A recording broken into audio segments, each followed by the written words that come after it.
y la autora de estas obras de arte objeto.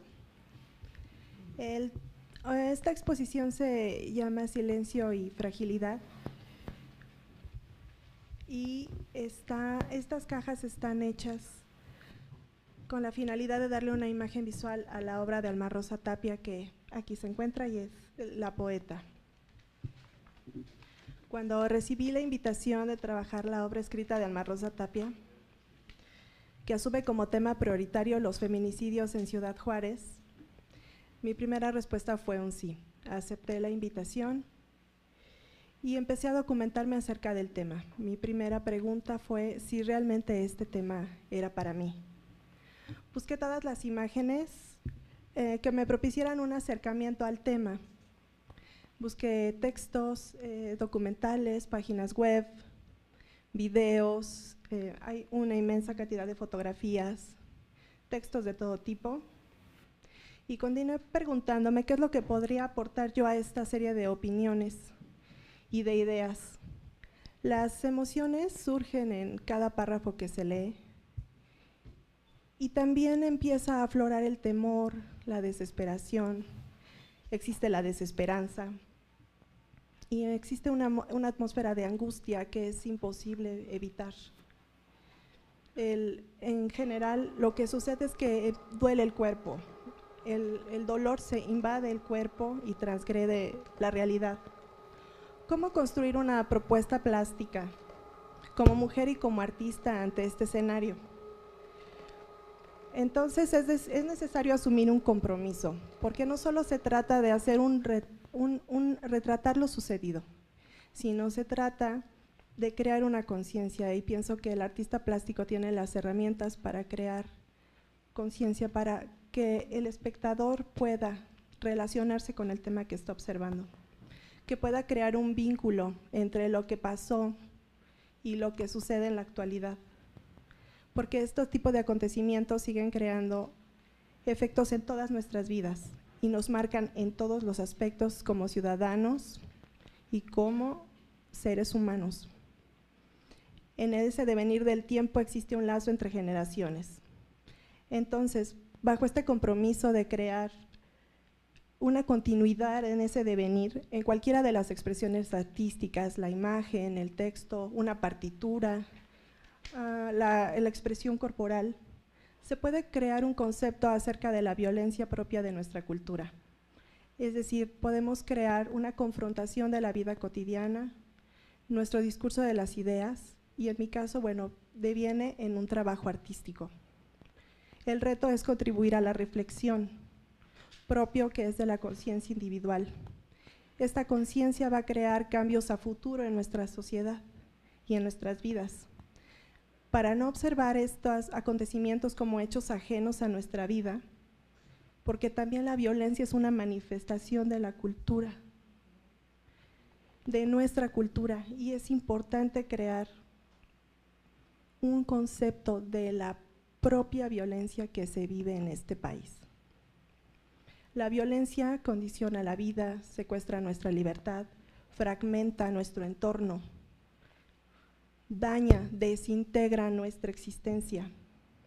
Es una tendencia que limita nuestras acciones. Mi trabajo en este aspecto es trabajar sobre las distintas facetas de la violencia en los diferentes aspectos. En este sentido, son mujeres que están asesinadas, mujeres muertas, están las madres que se quedan, madres dolientes, familias estigmatizadas por una sociedad hasta cierto punto indolente por lo que les sucede, y todo ello es un fiel reflejo de la sociedad en la que se vive. Así que el ser está sujeto a las más terribles experiencias del poder. El cuerpo, yo lo asumo en esta exposición como un cuerpo doliente. Elegí cajas de madera, cajas que tienen cualidades estéticas, más no utilitarias, pintadas de color rosa. Este color es emblemático de la mujer y de este movimiento. Las cajas representan féretros. ¿A quiénes llevan estos féretros? Portan la memoria de las niñas, de las jóvenes, Además, portan un país ensangrentado, porque ya no podemos decir que esto es un asunto local, esto es un asunto general de todo el país.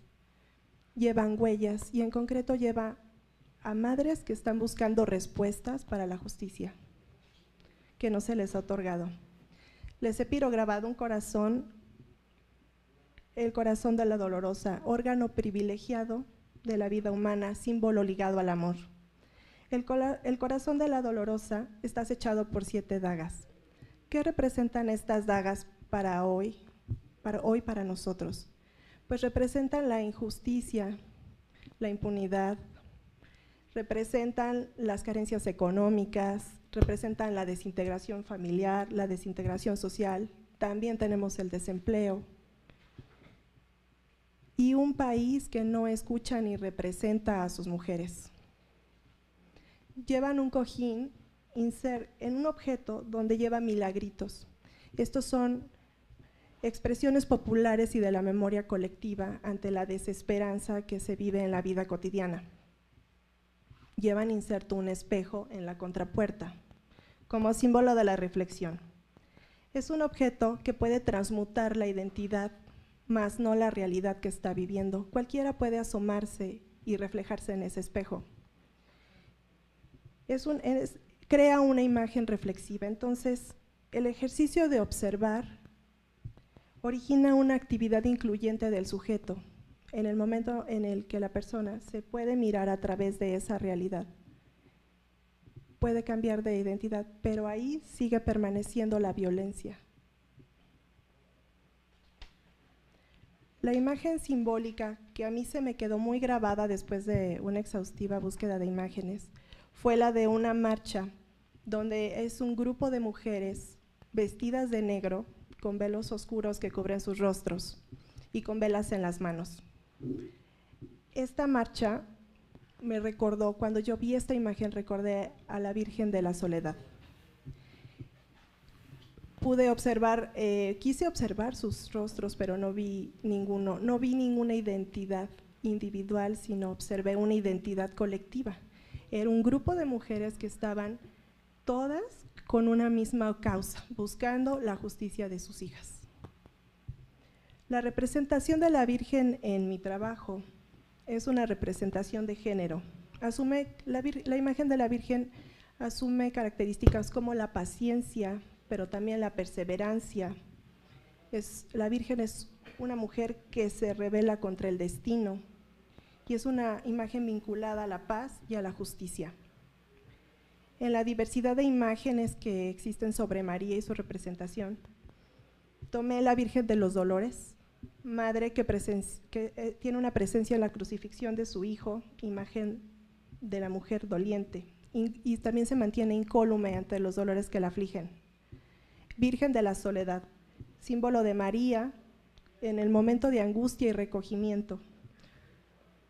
Su soledad y luto se manifiestan precisamente en el atavío que las cubre.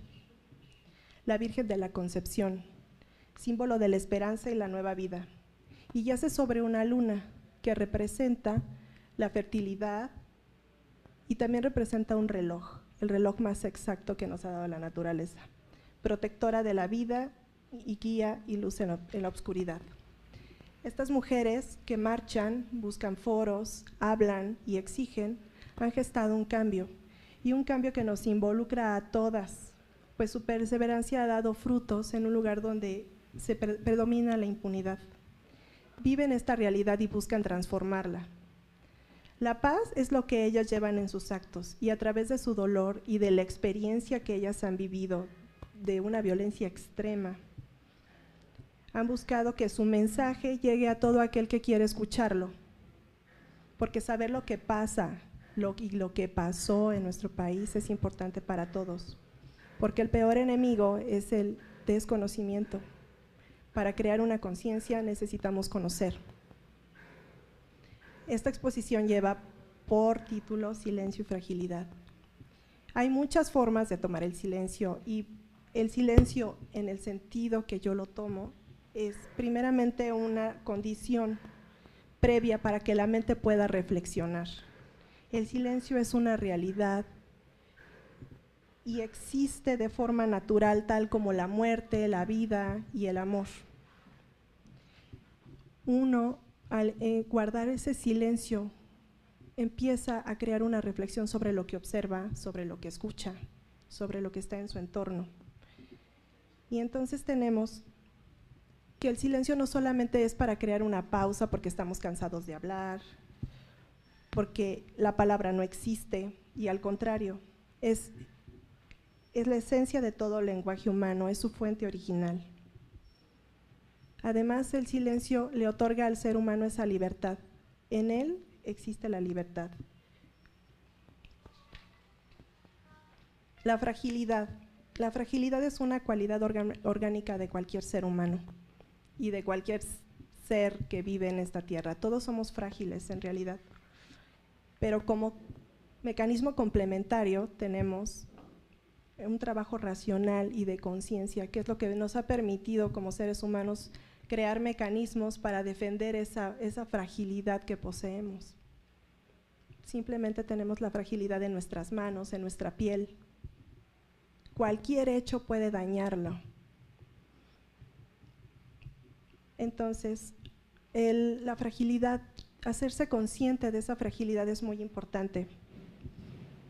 La fugacidad, la muerte, la caducidad, siempre han tenido una representación simbólica en el arte, en la filosofía y en la religión. A mayor conciencia de esa fragilidad que todos poseemos, vamos a tener una mayor conciencia sobre el dolor que podemos infringir a los demás. Y de igual manera, a menor conciencia de la fragilidad del ser humano, entonces no vamos a estar conscientes realmente de lo que podemos provocar alrededor, ¿no? Lo que podemos hacerle a los otros.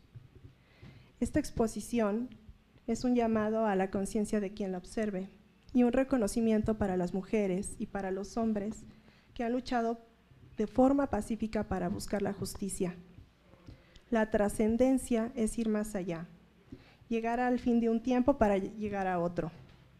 Las huellas que estas mujeres han ido dejando a su paso ya empiezan a dar frutos. Cuando en una parte del país, y yo tengo entendido que hoy son 10 estados que reconocen, aceptan y sancionan el feminicidio como una forma legal.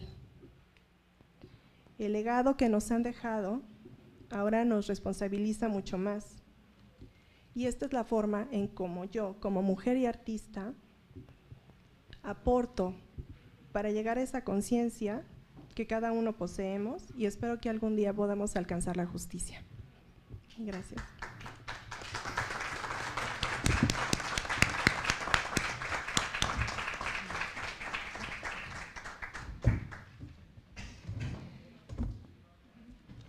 Buenas tardes.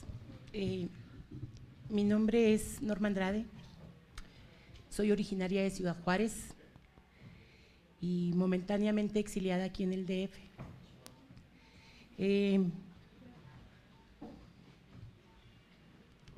¿Quién es Norma Andrade?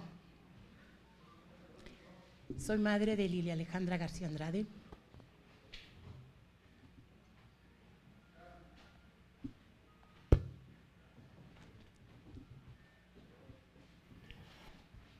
Quien fuera secuestrado un 14 de febrero del 2001 y lo encontré asesinada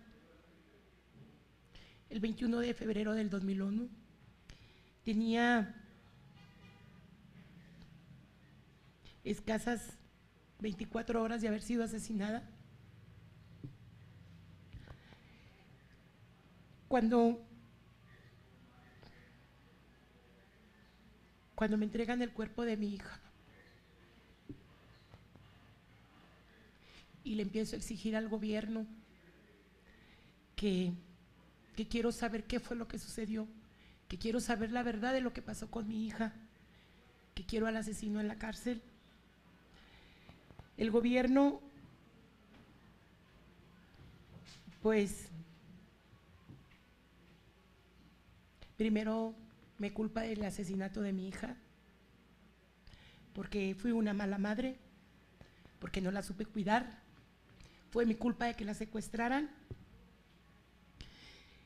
En el ínter de estarle exigiendo al gobierno otras madres con el mismo dolor que yo,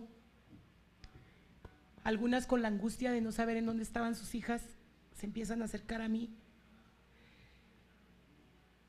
y nos empezamos a apoyar mutuamente porque nos une un mismo dolor. Y pues de viejas argüenderas, de viejas mitoteras, escandalosas, no nos bajaban. Nos obligaron a constituirnos en una organización, la cual se llama Nuestras Hijas de Regreso a Casa. Su principal objetivo era exigir a los asesinos de nuestras hijas, apoyar a otras madres en la misma situación que nosotras,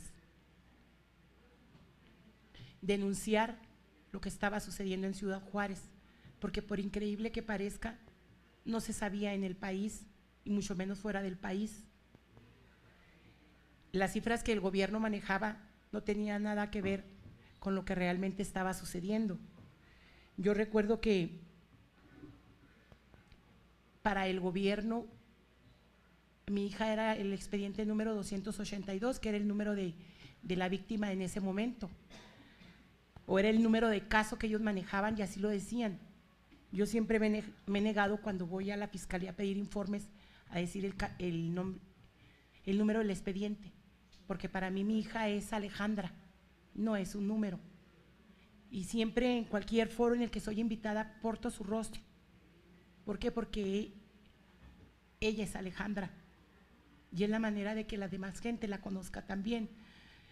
Alejandra era una joven con sueños, con ilusiones, soñaba ser periodista, sueños que fueron truncados. Ella estaba estudiando la preparatoria, ya trabajaba.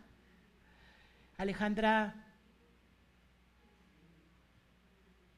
a lo mejor enamorada de la ilusión, del amor, no lo sabría decir. En aquel momento yo pensaba que habían sido errores de su vida, porque yo decía que iban a cambiar su vida. Tiene 2 niños, siendo una niña muy precoz. Alejandra tenía 17 años y tenía sus 2 pequeños. Caleb, que estaba recién nacido cuando la asesinan a ella, y Jade, de añito, 8 meses. Ahora no considero que hayan sido un error, porque son lo que me sostienen parada a mí. Pero hay gente que en la actualidad me dice activista, hay quienes me dicen derecho humanista. En realidad simplemente soy una madre que exige al asesino de su hija en la cárcel, que apoya a otras madres en la misma situación que yo, y que impartimos talleres. Ahorita en el momento yo no estoy en condiciones de hacerlo, pero impartimos talleres para apoyar a los mismos niños de otras jóvenes asesinadas. En la organización hay 30 niños de jóvenes asesinadas, y normalmente lo que yo trabajaba era cuentacuentos con los niños y daba clases de alfabetización para algunas mamás, y no nomás de alfabetización, también les empezamos a enseñar a exigir su derecho a la justicia. Para empezar, tuvimos que empezar por explicarles lo que era un derecho, porque no lo sabían. En este ínter muchas artistas nos han apoyado, como Alma y Vanessa Bauche, Alejandra Orozco. En el camino nos han apoyado muchos artistas, como Vero, haciendo exposiciones, libros, denunciando la situación igual que nosotros, pero tiene pies y cabezas, tiene nombres, y el denunciar nombres nos ha costado, al menos a la organización, nos ha costado perder nuestro lugar de origen.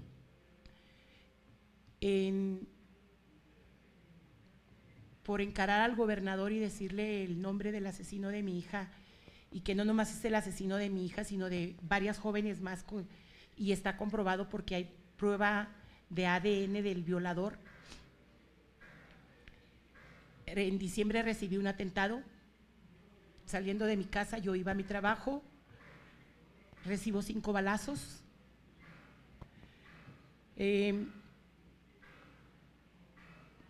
Para el gobierno la mejor solución fue sacarme del estado de Chihuahua y traerme el DF y dejar aquí la pelotita sin decir, mira, ahí te va este problema. Llego aquí el 16 de diciembre, tenía sin mucho semana y media de haber sido intervenida, incluso cuando se me da de alta del hospital porque reciben una amenaza, me quitan la sonda que yo tenía para drenarme y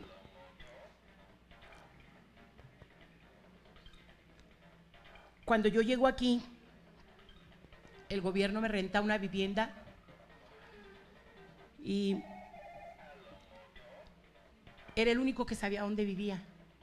Tenía 3 semanas viviendo aquí cuando recibo un siguiente atentado. En esta ocasión se me dan un navajazo en la mejilla y otro en el cuello, pero afortunadamente estaba yo sola, pero tuve la capacidad de reacción, a pesar de traer mi brazo y traía mi brazo izquierdo inmovilizado y mi mano derecha enyesada.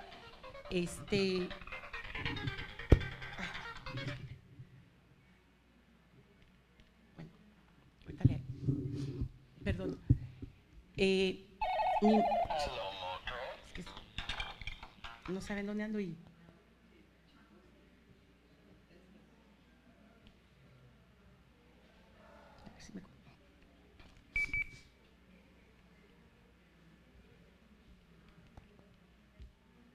Estoy en una conferencia, estoy hablando ahorita de Marco.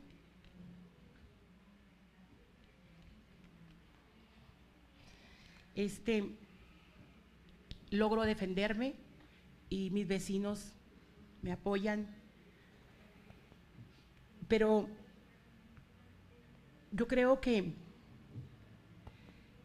me preguntaban algunos periodistas que si iba a dejar de exigir, que si me habían amedrentado los asesinos. En realidad, si lo lograron, yo por ahí ahorita no recuerdo, me parece que a la maestra fue la que dijo que se perdía la libertad. Si se pierde la libertad, no puedo salir a la calle sola. Tengo pavor salir sola y sobre todo si alguien que no conozco se me acerca o se me acerca demasiado, me da miedo, tiendo a aislarme un poco, todavía no puedo socializar como antes. Déjenme les digo que no era tan…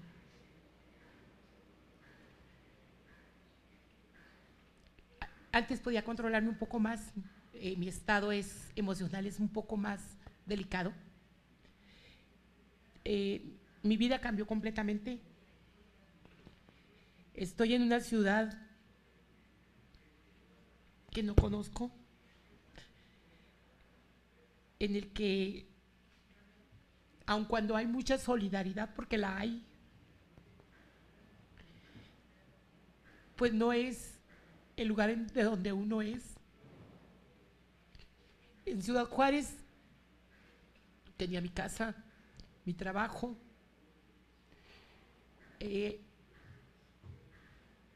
cosas las cuales ahorita no cuento, aún a pesar de que estoy incapacitada, el gobierno me había dado ya de baja en mi trabajo. Soy maestra de primaria y se supone que las incapacidades de mi servicio médico, sean de donde sean, siempre y cuando sean del ISSSTE, debieran de ser aceptadas en todo el país y sin embargo no me las han estado aceptando. Es un problema que ahorita estamos llevando.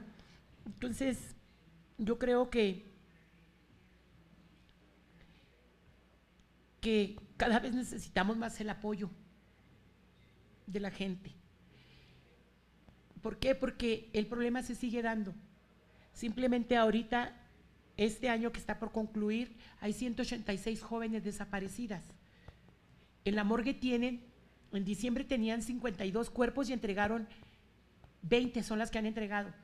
Quedan 32 sin entregar, de madres que están sufriendo el dolor de saber que ahí hay unas osamentas y no saben si son o no son sus hijas.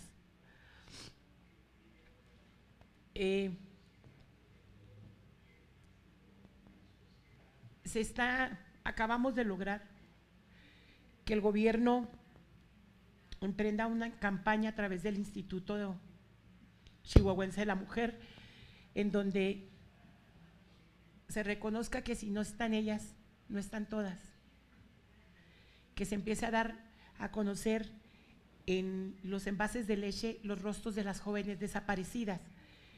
Para nosotras las madres es muy difícil ver el rostro de su hija, el rostro de nuestra hija plasmado ahí, pero aún así creo que es importante porque el gobierno está reconociendo su problema, está reconociendo que la ciudad y el país tiene un problema que no ha podido resolver.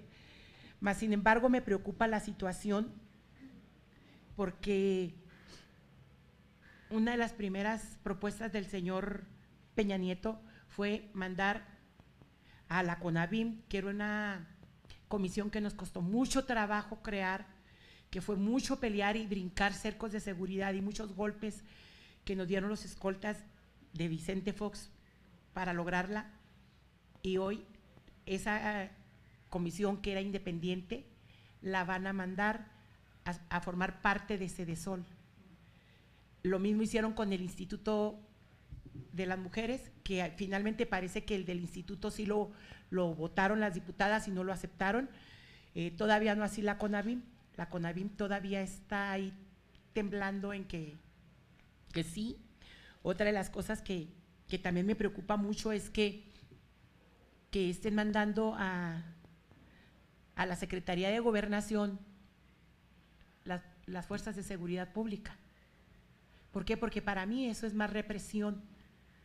Sí, yo escuchaba ahorita a la maestra que no encontraba la palabra, para mí la palabra es opresión, es hacia donde nosotros vamos.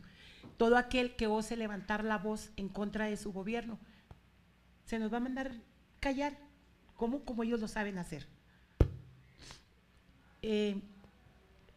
Uno de sus brazos que está proponiendo el señor es a Macedo de la Concha en el área de derechos humanos. Entonces, cuando yo escuché el nombre dije, ponte a temblar porque ya sé lo que nos espera. ¿Sí? ¿Por qué? Porque sabemos la trayectoria del señor.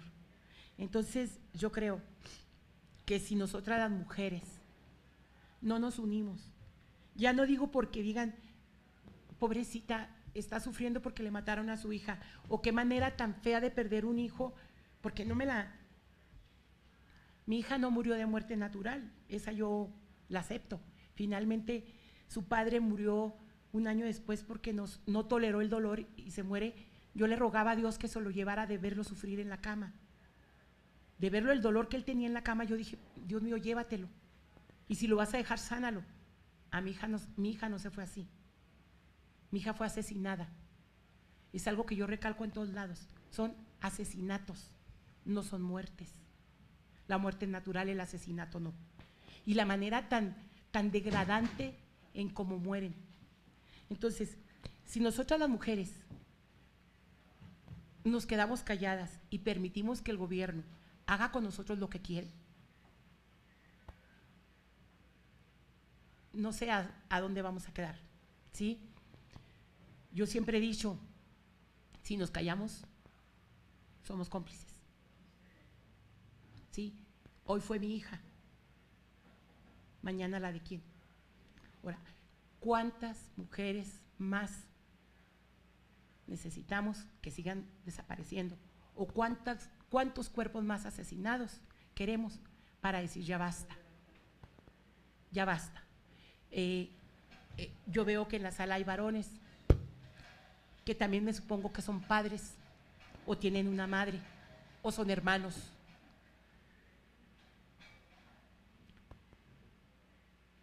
todo el mundo ha dicho que nuestra lucha es de mujeres, porque ven a la mamá, que es la que grita.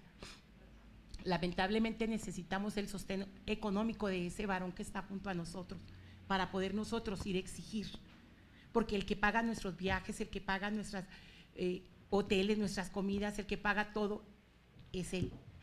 Claro, en ocasiones hay organizaciones que nos invitan y nos pagan el viaje, ¿verdad? Pero no. Ahora, el hombre tiene tan arraigado su machismo que en ocasiones cuando nos acompañan terminan detenidos. ¿Por qué? Porque si yo me suelto llorando, yo grito, yo pataleo, a lo mejor con eso me desahogo, pero el hombre tira puñetazos y agrede oficiales. Entonces después tenemos que ir a sacar a los señores de la cárcel.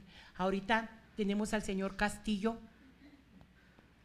que osó venir, se llama José Luis Castillo, padre de Esmeralda, jovencita de 15 años, secuestrada en el 2009, que ahorita está detenido, acusado de robo, porque osó encarar al gobernador y venir aquí a la Ciudad de México a poner una demanda en Ciedo por trata de personas. Y la respuesta del gobierno de Chihuahua fue detenerlo.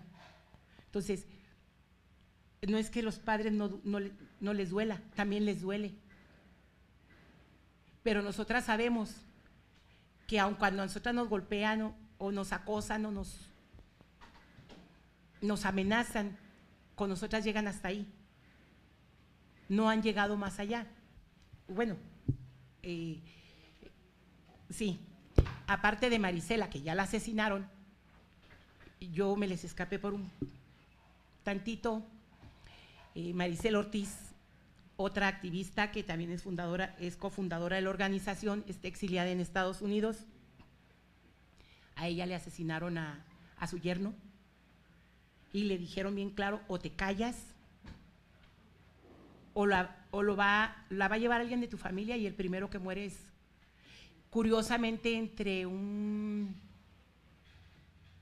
pleito entre policías y narcotraficantes. Entonces, por eso es que casi no se ven hombres en nuestra lucha, pero sí los hay. Entonces, yo les pido que hagan, que lo que están escuchando ahorita ustedes lleguen y lo comenten más adelante. A lo mejor, si no quieren comentarlo en su casa con el círculo de amigos, oye, ya supiste cómo está pasando el problema, como dice Vero, ya no nomás es en Ciudad Juárez, ya no nomás es en Ciudad Juárez, ya es casi en todo el país, ¿sí? Una de las respuestas que nos decían era que nos ahogábamos en un vaso de agua. Chihuahua tiene el 8º lugar de asesinatos a nivel país. Entonces yo le dije al presidente, bueno, estoy de acuerdo, pero debería darte vergüenza decir eso, porque si no puedes resolver la situación de Chihuahua y dices que estamos en el 8º lugar, no me quiero imaginar en Veracruz cuántas muertas, cuántas asesinadas hay y no has podido hacer nada.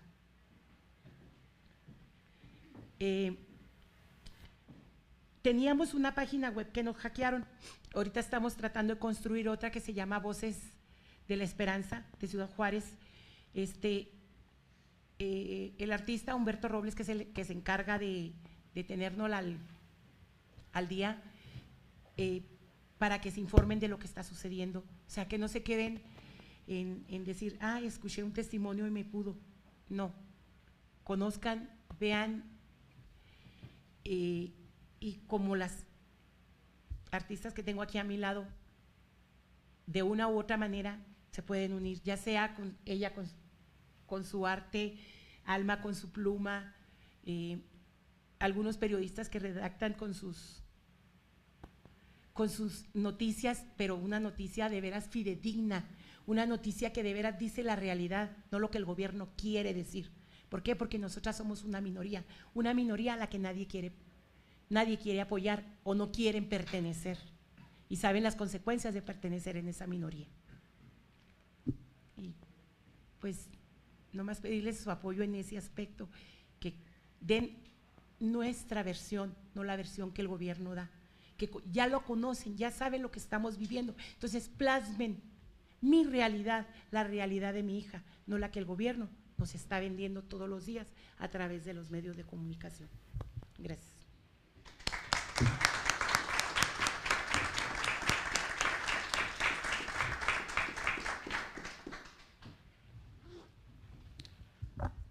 Cuando los pueblos se domestican y callan, los grandes forjadores de ideales levantan su voz.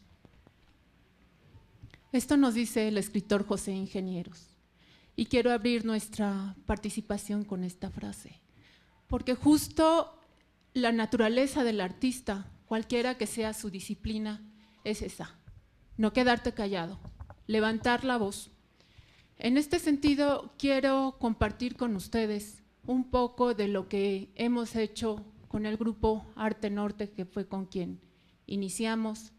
Posteriormente surgió el colectivo Voces de Esperanza y en este momento estamos presentando la obra de amiga y talentosa artista visual Verónica Fernández, que tuvo una labor ingente para trabajar todo el arte objeto que tienen ustedes aquí al frente, y que es la obra visual la que acompañará el poemario Silencio y Fragilidad.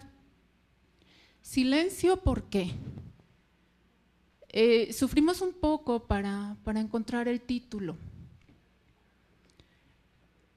y en ese sentido escogimos silencio con sus diferentes connotaciones o vertientes, porque el silencio es algo que rasga. El silencio es algo que se vuelve espina si no se rompe. El silencio de la sociedad, el silencio de la gente que pasa de largo, el silencio de las mujeres que le secuestran la voz, por eso silencio.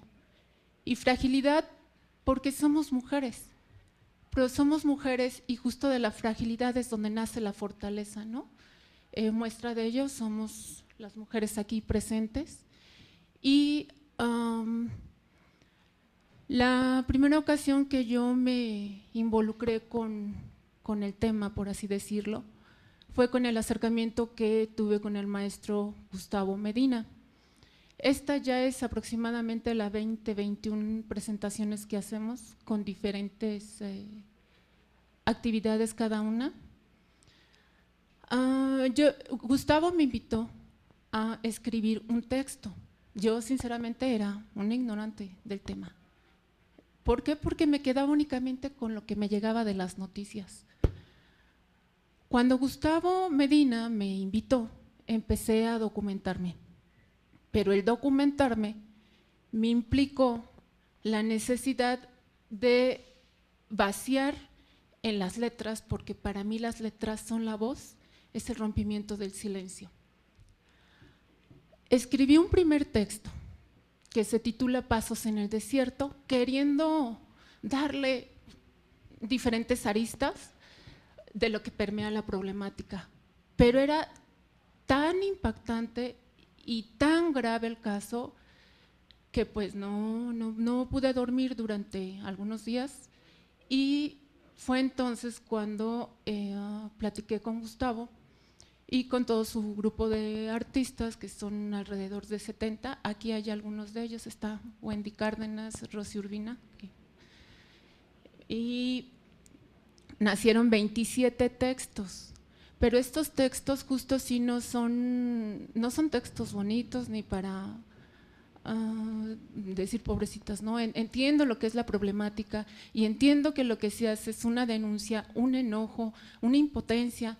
Es todo eso lo que está vertido ahí, ¿no? El exigir justicia y el denunciar. Posterior, con este grupo de Arte Norte, surgió Jirones y Arena. Está no ilustrado porque no es un cuento infantil. Está enriquecido con obra visual, con la libertad de cada artista que tuvo para plasmar ahí su sentir. La práctica acertada que tuvo el maestro Medina fue genial, porque a mí no me dejó ver la obra y a ellos no los dejó leer los textos. Entonces van a encontrar diversidad tanto en imagen, en color y en técnicas.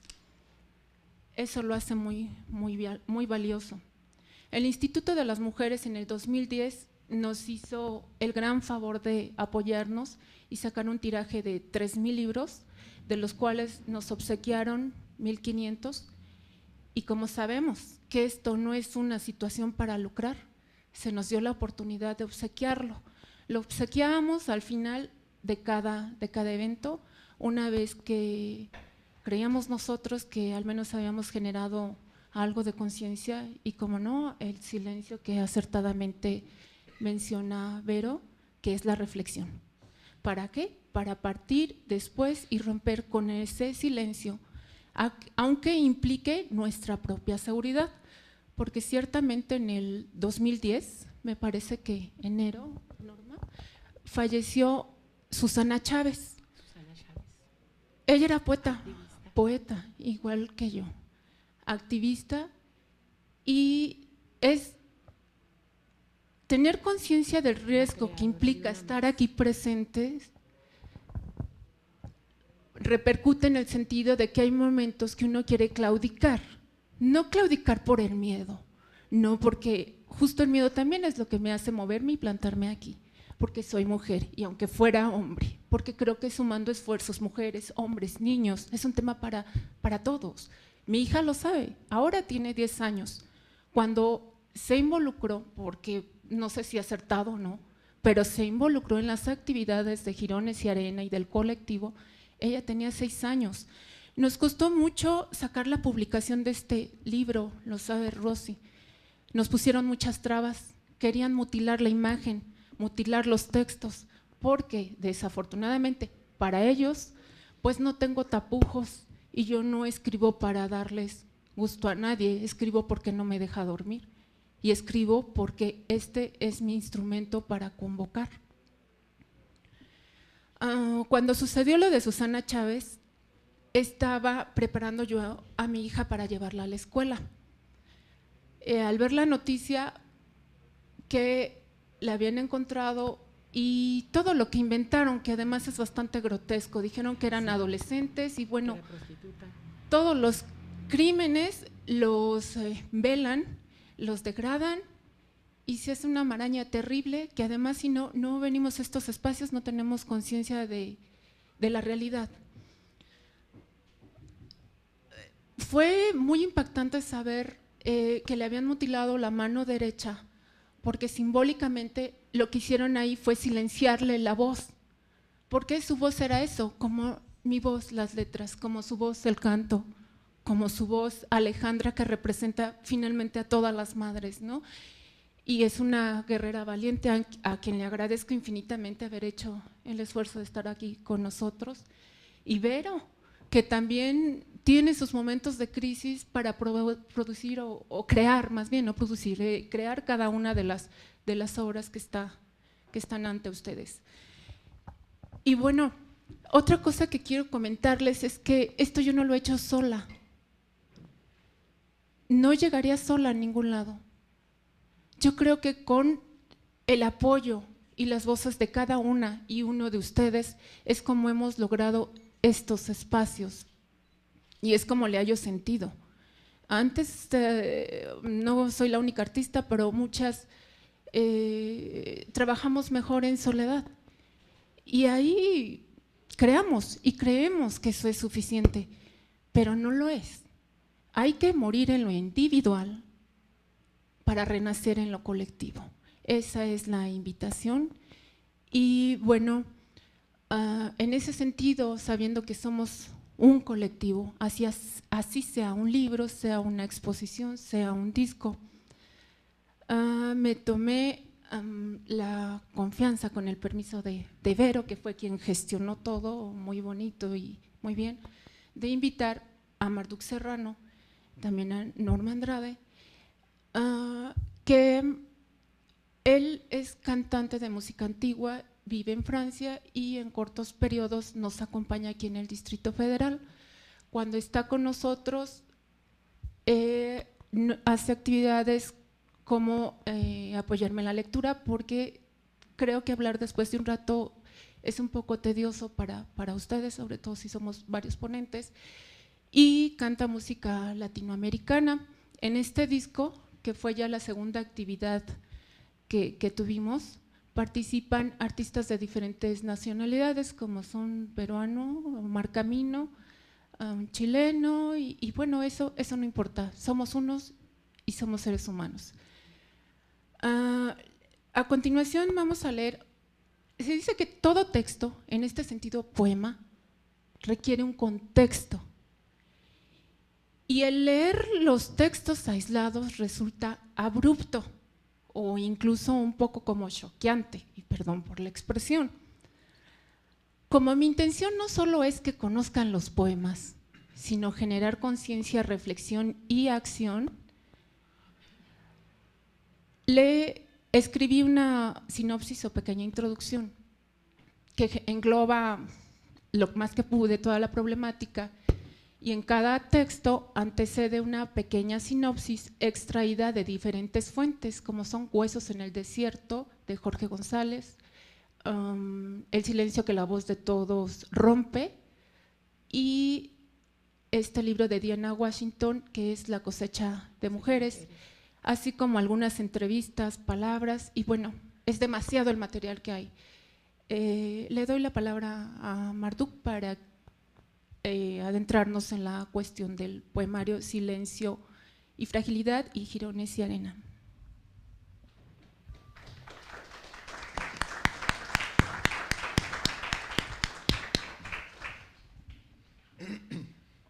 Hola, buenas tardes.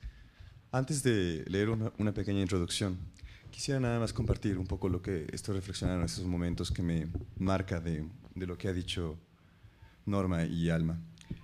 Creo que, bueno, lo que me viene a la mente es esta cuestión de un todo. Cuando Norma hablaba de la importancia del sostén económico de los hombres para que las mujeres puedan venir, puedan hacer, puedan luchar, puedan llevar a cabo actividades. Bueno, este apoyo económico es evidente, es necesario, pero todos sabemos que el apoyo va mucho más lejos de esto, y que la responsabilidad del hombre es muchísimo más importante de la responsabilidad económica. Somos seres complementarios, y no hablo de una cuestión ni reproductiva ni sexual. Somos seres complementarios porque eso es lo que somos como seres humanos. Somos hombres y somos mujeres.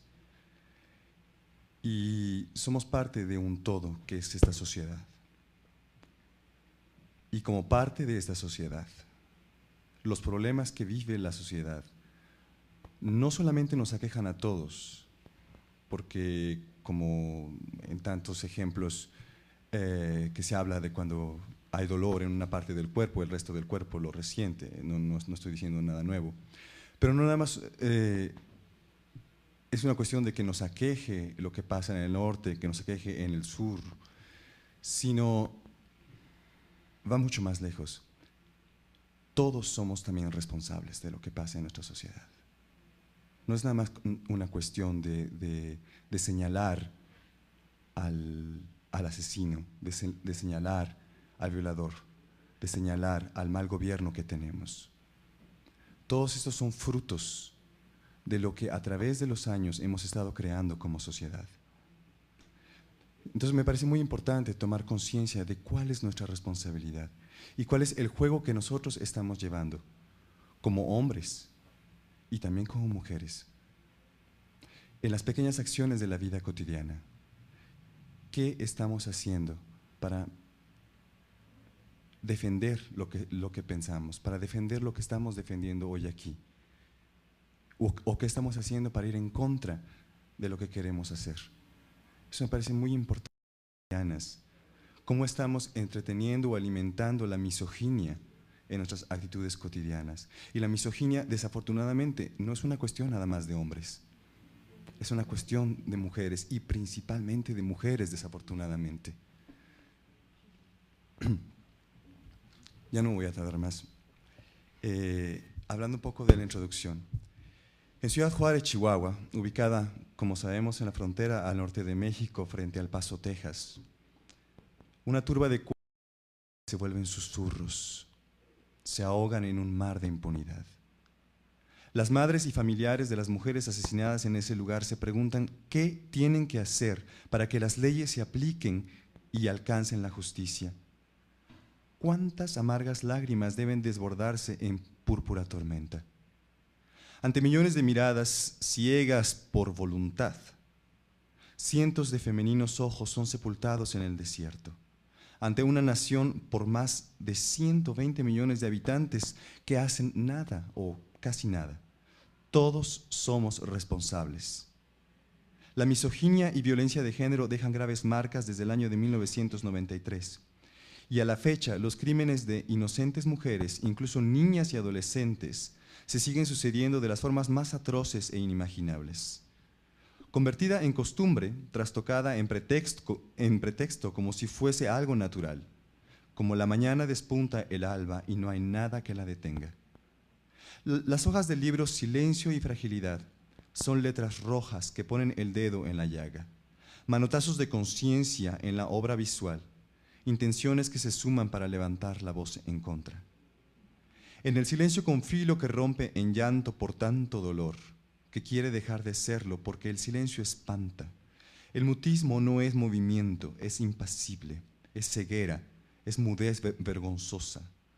Es el permiso para que la impunidad prevalezca sobre la fragilidad en desamparo. Fragilidad no como exquisitez de mujer, sino como abuso y desprotección. Desamparo que pide ser visibilizado, cobijado para detener la sucesión de incomprensibles hechos, realizados por hombres que han perdido su humanidad, frente a la complicidad de autoridades que no logran resolver ni erradicar el atroz fenómeno del feminicidio en Ciudad Juárez, Chihuahua.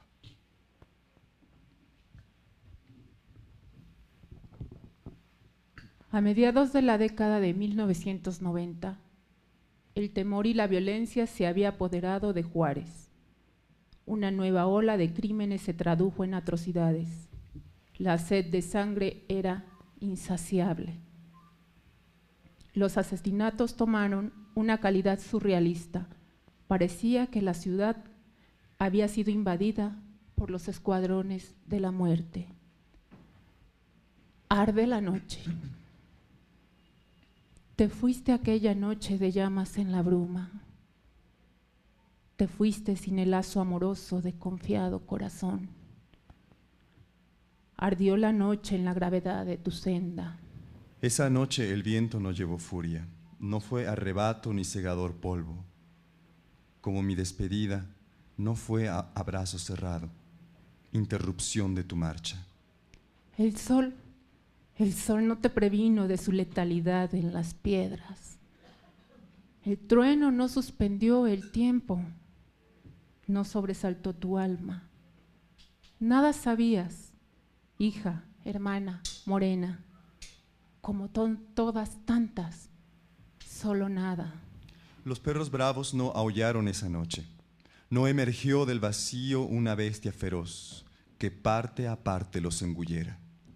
La luna nada hizo con su hechizo. La luna no paralizó sus garfios, como nada los detuvo. Tu voz no fue ácido vaciado en sus rostros de impunes diablos, como tu lamento no fue veneno en su boca, como su alma no ardió en el mar, en la tierra ni en el infierno. ¿Cómo no ver el reproche en el espejo cada mañana? Nada hizo la luna. El sol nada. Nada el viento. La tarde nada. Nada el desierto. Los uniformados nada. Nada el silencio. Los humanos nada. Nada los testigos. Nada el gobierno. ¿Por qué nadie hizo nada? ¿Cómo puede la vida seguir sin tu sonrisa en este mundo? Me pregunto cómo. ¿Cómo puede la gente pasar de largo sin escuchar mi clamor de justicia, haciendo caso omiso al dolor, haciendo nada? Arde la noche entre la bruma.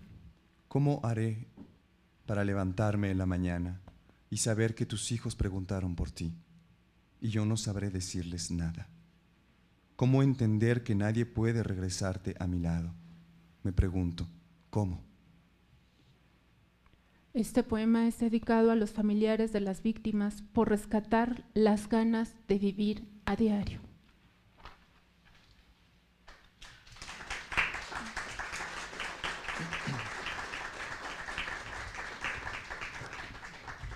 Entre 1993 y 2006, las autoridades informaron que la mayoría de las víctimas eran mexicanas o originadas de Juárez o procedentes del interior del país en busca de oportunidades de trabajo.